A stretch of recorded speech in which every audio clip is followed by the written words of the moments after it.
Head over to miniaturemarket.com where they have thousands of board games at discounted prices like 7 Wonders Duel, Agora.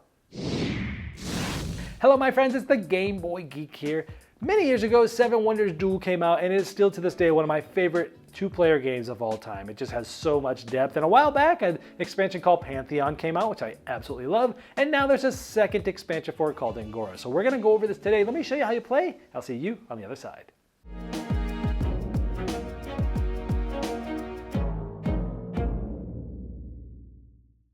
This expansion has a lot of new things. It has a new Senate board, some new military tokens as you advance, and some new progress tokens. We'll talk more about that later, but this is the main thing that is different. Now each age is set up differently because there are new cards that are added. These ones look different. They have a gray back and they either have a white or a black front. These are senator cards and there's a different amount added each age. There's 5 added in the first 2 ages and there's 3 added in the 3rd age. So as you can see, it is a different layout from the original game, and this shows you the different layout for ages 2 and 3. So when you take one of these cards, there's different things you can do depending on whether it's which side is facing, the white or the black side. Now these senator cards, they cost a certain amount depending on how many you have. If it's the first one, it's free. The next one, it says S, so it's basically costs however many senators you already have. So first one's free, second one's at 1, third one's 2, and so on and so forth. Then again, depending on which side it is, if it has this white banner at the top, it's a politician. This allows you, each player gets these metal sort of cubes that they'll be using throughout the game, and this allows you to either place one of these of your cubes in this area. Now you'll see that there's 2 sections here, 2 here, and 2 here. These for 2 sections on the right. So let's say I'm this player here, I can take one of my cubes and I'll add it here. Now when you add the first cube, you put it here, that's to show who's in the lead here. Since I'm the only one there, I get this.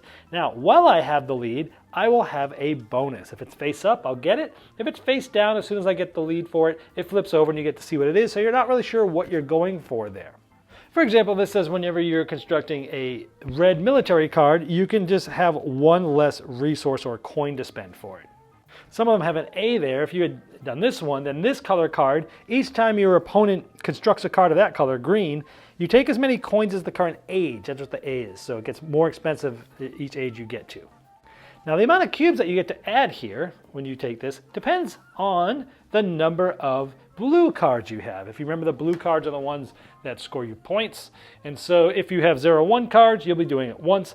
2 to 3, you'll be placing 2, or 4 or more, you'll be placing or moving 3. So when you do this, you either get to place into one of the 2 sections that's in that region, or you can move, and you can move a cube from any chamber to an adjacent chamber. And each of these are considered sort of chambers.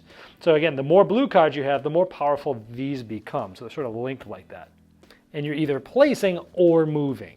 Now let's say instead you've got one of these senator cards, and if it has a black banner at the top there, it is a conspirator. Now the conspirators act a little different. You can either add 1 cube to any of the chambers, or you can go to the conspiracy deck.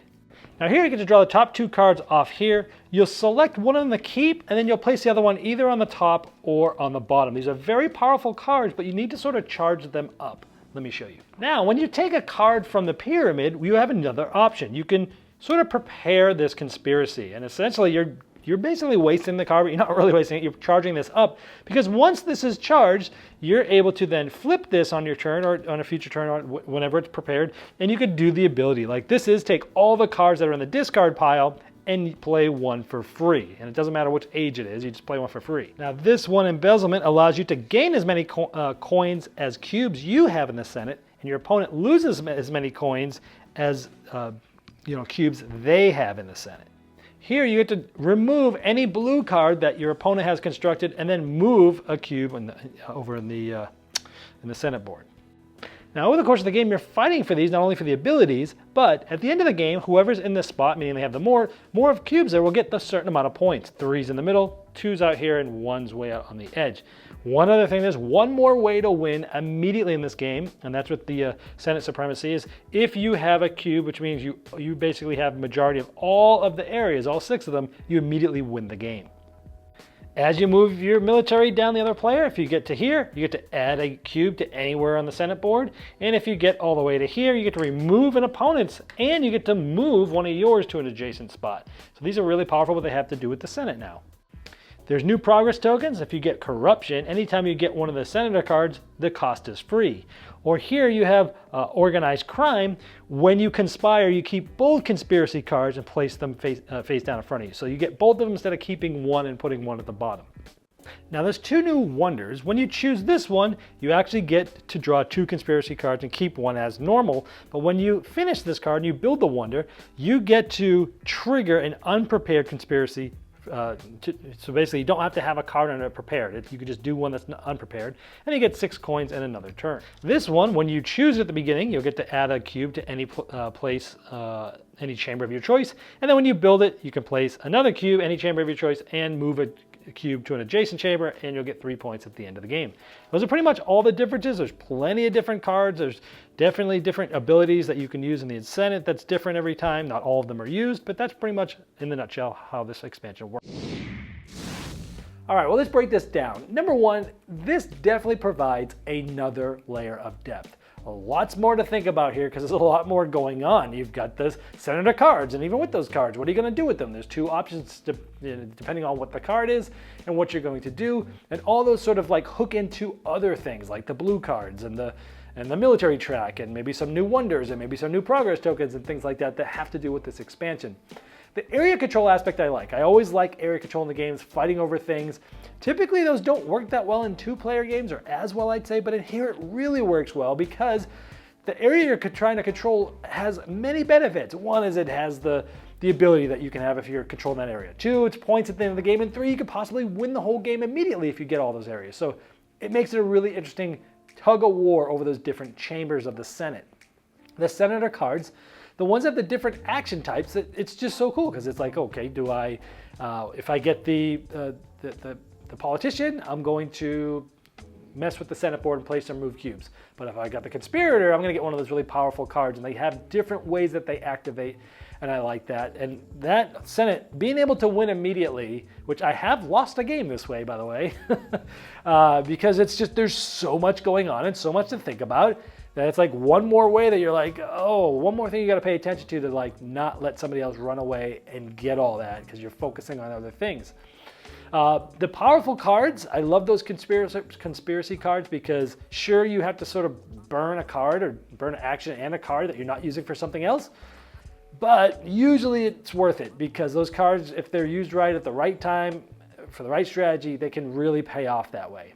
I like that there's new card setups because now the pyramids look different and they feel different because there's always an odd amount of new cards in there. And so you can't just have the same old, if you've played the game a lot, you sort of fall into this rut where you're trying to, you can look at a bunch of turns ahead and you know which card's going to happen. And now it just, the pyramid looks different and feels different. And I like that about it. It really changed up how the game feels. The military tracks, I like how those are updated now, that those have to do with placing cubes, moving cubes, and removing your opponent's cubes. I like that. So overall, I like the expansion. I think it adds just another level of depth to the game, but it does come at a price.